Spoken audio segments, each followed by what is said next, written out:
It's Thursday, February 16, and time for your Barbados Today morning update. I'm Fernanda Wedderburn. Thanks for joining us. We begin this morning with an appeal from police to road users. Lawmen are urging persons using public transport to ensure that the road is clear when attempting to cross. The plea comes as the country records its 9th road fatality for the year. Yesterday, 12-year-old Destiny Martina Thompson lost her life along the Boarded Hall Main Road in St. George about 3:30 p.m. Thompson, who received injuries to her head, died on the spot. According to police, the Springer Memorial School student who lives at Vineyard St. Philip had just gotten off a minibus and was attempting to cross when she was struck by another vehicle. The motor car, driven by 26-year-old Alicia Mayers of Wildy St. Michael, was traveling in the opposite direction. Thompson is the second person for the year to die under such circumstances. Now, anyone who may have witnessed the accident and can assist police with their investigations is being asked to contact the District B Police Station at telephone number 437-4311 or 430-7625. Now, the country recorded 10 road fatalities last year, and the current tally is causing concerns for President of the Barbados Road Safety Association, Chairman Roland Bowen, who's calling for road users to be further educated. Really worried because last year we were given, the Barbados Road Safety Association, along with the Royal Barbados Police Force, we were given the opportunity to talk road safety every week, both on television and on the radio. Every week, they're getting people's face because road safety has to be consistent. And because it was like that, we managed to save 13 lives, as opposed to the previous year when it was 23. Last year there were 10. Because, we were drilling it in people's ears. And that was put to an end, on January the 4th. And if you go and look at your records, you will see, that was put to an end January the 5th, because the last time we appeared was January the 4th.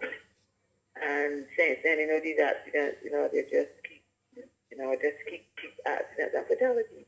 And you would have seen, all through the Christmas period and so on, there weren't any. In other news, Central Bank Governor Dr. Delisle Worrell will know whether he gets to keep his job tomorrow.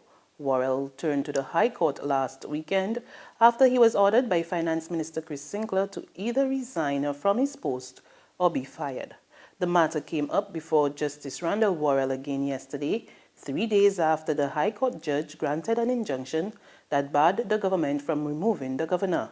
But after hearing arguments on both sides in an almost 3-hour-long chamber hearing, the judge reserved his decision on the injunction until Friday. It is up to the judge.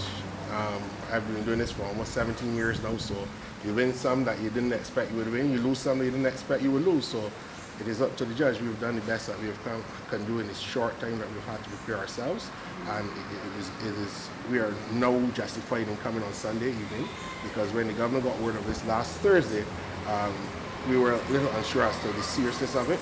But had we not done so by Monday morning, a real misuse of the executive powers given by Parliament to the functionaries under the Central Bank Act would have occurred, in our opinion. And you really can't get around what Parliament has settled in the Act. That should be due process. That was Gregory Nichols, the governor's lead attorney. Meantime, former Central Bank Governor Winston Cox has come out in defense of the current embattled head of the country's monetary authority. In fact, he suggests the government should leave Dr. Worrell alone and focus on the country's worsening economic woes. Saying he could fully empathize with his embattled successor, Cox said the current friction between the governor and the finance minister was nothing more than an unfortunate distraction. Being a governor of the central bank is not an easy job. It's bigger. Especially if you are the main source of financing for the government.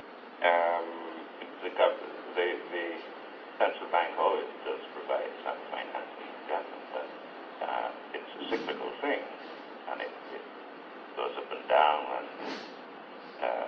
But if you are the continuous source of financing to the government, then I think you have In sports, for the world's fastest man, Usain Bolt, the Rio Olympics was his last. But now that he has lost the triple-triple and his 2008 gold medal following a failed drug test by his teammate Nestor Carter, will he return to the track for Tokyo 2020? A lot of people keep asking me that. No, I think it's too far away. Too far away, but it's something that's already happened. I've done the work that I needed to do in the sports, and I feel like people really appreciate what I've done, so I'll be satisfied with that. And we have got the World Championships to come. How tough has it been to keep the momentum going, to pick yourself back up after the high of Rio? It hasn't been that bad, you know what I mean, because I keep telling myself, listen, it's the last season, don't worry, just give it your all. It's for the fans, and it's more enjoyable because I'm running just 100 individual events, so it's not as intense as running 2 events, so it's not as bad.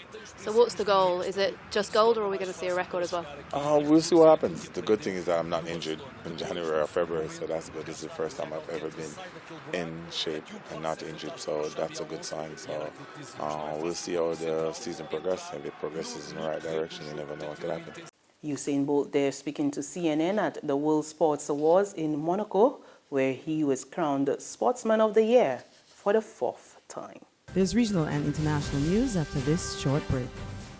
It's the celebration of agriculture, 50 years and beyond. Come and experience this year's AgroFest exhibition at the historic Queen's Park on February 24th to 26th. Box offices: Barbados Agricultural Society, Roberts Manufacturing Feed Store, Clear Vision Optical, Massey Stores Barbados Limited, Worthing, Sunset Crest, Oystons, and Sky Mall. Massey Stores Home, Sheraton and Pierhead, Cape Shepherd Broad Street, Waterworld Pet Shop, Jordan's Complex Spikestown, Ticket Centre, Massey Supercentre Warrings.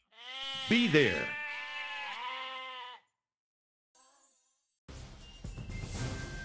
To news from the region, Bahamian Prime Minister Perry Christie says resources will be deployed in a bid to arrest the crime situation in the country. However, he says there must also be a holistic approach in tackling the worrying situation in order to identify the root causes. We get more in this report from ZNS News.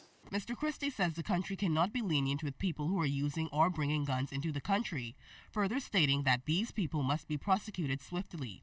The nation's leader insists the country must take a holistic approach to effectively conquer violent crime. There are challenges in schools, there are challenges with young people, and clearly from a societal and sociological point of view, we have to examine the root causes and to be able to have medium-term, long-term strategies to deal with it. But in the meantime, right, we have to put up a wall, so to speak, right, that cannot be penetrated. The Prime Minister says resolving this dilemma will be largely impacted by the extent to which the country can work together. He says parents must be aware of what their children are doing, adding that getting assistance from the home will also be crucial. And finally, in the Dominican Republic, 3 men have been arrested in connection with the killing of 2 journalists during a live radio broadcast. One of the journalists was filming his show on Facebook Live when the deadly shooting occurred. We get more in this BBC report. It was about 11:20, 11:25 in the morning. The editor at FM 103, Leonardo Martinez, and the presenter, Luis Manuel Medina, were both in the office. They were both well-known, recognised figures in their community.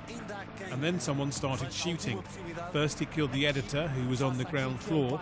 Then he went upstairs and into the booth where Luis Manuel Medina was broadcasting live, and he started firing right in the middle of the broadcast. You can see it online. You can hear the secretary shouting, "Shots, shots, someone's shooting." And suddenly it goes quiet because Luis Manuel Medina had been shot at that point. The station engineer says that when he heard the shots, he shut his door from the inside with a lock and got on the ground. He didn't see anyone, but he acted quickly, and once the shots stopped, he ran out into the square and told the security people, who came up and found the 2 journalists lying dead and the secretary, Dayaba Garcia, lying seriously injured. And that's news. There's more on our website, www.barbadostoday.bb. Also subscribe to our e-paper, email updates, and like us on Facebook. We're also on Izumi Media in bus terminals or screenplay at supermarkets and gas stations near you, as well as Channel 99 on Flow TV and Mix 96.9 FM. I'm Fernella Wedderburn. Good morning.